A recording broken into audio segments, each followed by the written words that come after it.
Welcome to Chapter 3 for the MATLAB sessions for dynamics modeling simulation. Chapter 3 is about script files and visualizing data, plotting data, and looking at what it looks like in a graph. So up to now, we've been using MATLAB as a sort of calculator and entering commands at the command line to perform calculations. Okay, but there's another way of using MATLAB where you can actually save the commands in a script and then run the script as a way of interacting with MATLAB. Okay, and this allows us to be a bit more sophisticated in the way that we use MATLAB. Okay, script files essentially contain a number of or a series of MATLAB commands that you would otherwise type at the command line. Okay, and by writing a script file, you're also saving your work for future reference, and you can begin to conduct some relatively sort of complex calculations. A script file is just generally a plain text document with a .m as a file extension, .m for MATLAB. And because they're called .m files, as .m is the extension, they're often just called m files. Now, to make a script, we actually go up to the menu bar and you can click on New Script or Control N, and that will create a new script file. Okay, so this is our script file, the empty file. Okay, and there are a few sort of rules to incorporate into your script.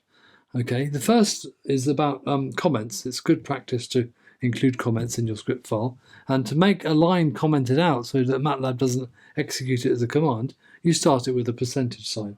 Okay, so it's very useful for yourself or others to actually comment the things that you're doing so that if anyone else is reading your script, they can understand what's going on. Okay, the other thing is to include a header in your file. Okay, that's basically just a bit of a sort of preamble as to what your script is planning to do, and some information about what it contains.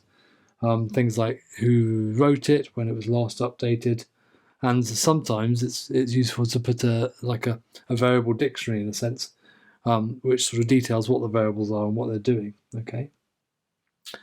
It's also useful to start a script with a clear command. Okay, so it clears the workspace in your MATLAB session in a sense, so that you're starting with a blank slate. Unless you obviously, and if you do need variables as an input, what would be useful is once you've generated those variables would be to save those variables that you need in a .mat file, like we covered in the last session, and then use a load command within your script to load those variables back in. Okay, and once you've done that, obviously you can include a CLC command to clear the workspace or the command window. But once you've done that, you need to then save your script, and obviously, when you save the script, you've got to give it a name, but it can't contain spaces, and it can't start with a number, because when you call the script, you type the name, and obviously, if there's a number in there, MATLAB might think you're trying to do something with a command. Okay, so I'm gonna create a script. We're going to call it CubeRoots. Okay, because I want to create a script that's going to work out CubeRoots. Okay, and so I'm going to build the script that's actually in the notes. Okay, so we've got a title commented out. That's what I'm going to call the script. Okay, and it's a script to calculate some cube roots. Okay, and next line I comment out. This line I'll write it's by me, Benjamin Drew. Okay, and the last update I shall put today's date in, which is the 26th of October 2020. Okay, then I'm going to include a variable dictionary so that whoever's reading this will understand what the variables are. So dictionary. Okay, and the variable I'm going to use is x. Okay, and that x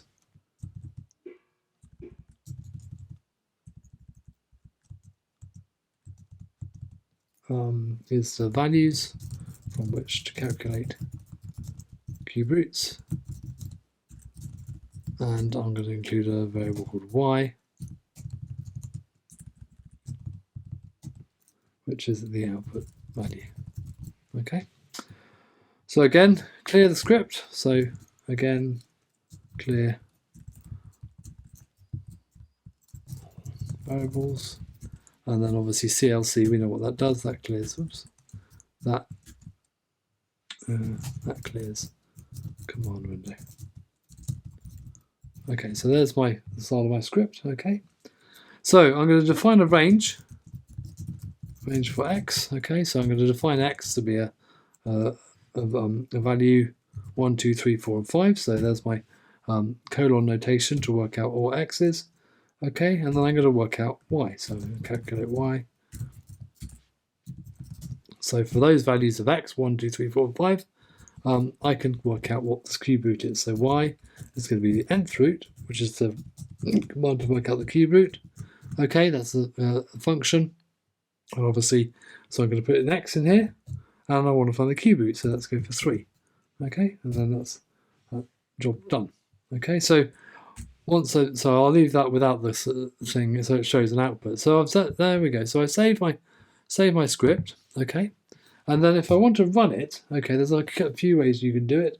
One of them is to actually click the run button up here. Okay, there's a shortcut shown here. This is obviously the shortcut on my Mac. Okay, I think on a PC and possibly on the Mac you can hit F5 as well, or you could actually go back to the command window and just type in the name of the script.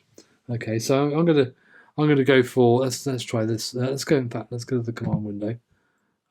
Let's drag this up. Okay, I'm going to write the name of the script. Okay, cube roots. So outputs are the cube roots of 1, 2, 3, 4, and 5. Okay, so you can see that obviously the cube root of 1 is 1, cube root of 2 is 1.2599, 1.422 is the cube root of 3, cube root of 4, 1.5874, and 1.7100. And you're thinking, okay, that's great. So you can see that that's a great way of writing a script. Now, the big advantage of writing a script is that you can go in and change one value. Okay, let's say we want to go up to 8.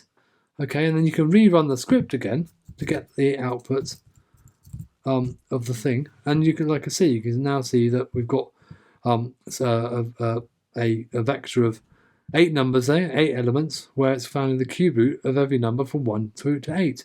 So by changing one thing in the script, we rerun it again. We didn't have to rewrite anything else or re-enter any other commands, and we're generating those things again. So obviously, I could find the 4th roots of those numbers, and again, you can run the script and it will regenerate and rerun the script. If I click run again, so there we go. Now we're getting the 4th roots of numbers 1 through 8 and stuff. So that's the big advantage, is that you can start to rerun things. This is where MATLAB, you see the power of it, because you're essentially getting MATLAB to do the donkey work when you're making small changes. Okay, so that's what we'll save that there, and I'll obviously post this up onto Blackboard for you to have a play with, and you can see that we've generated here our first script file.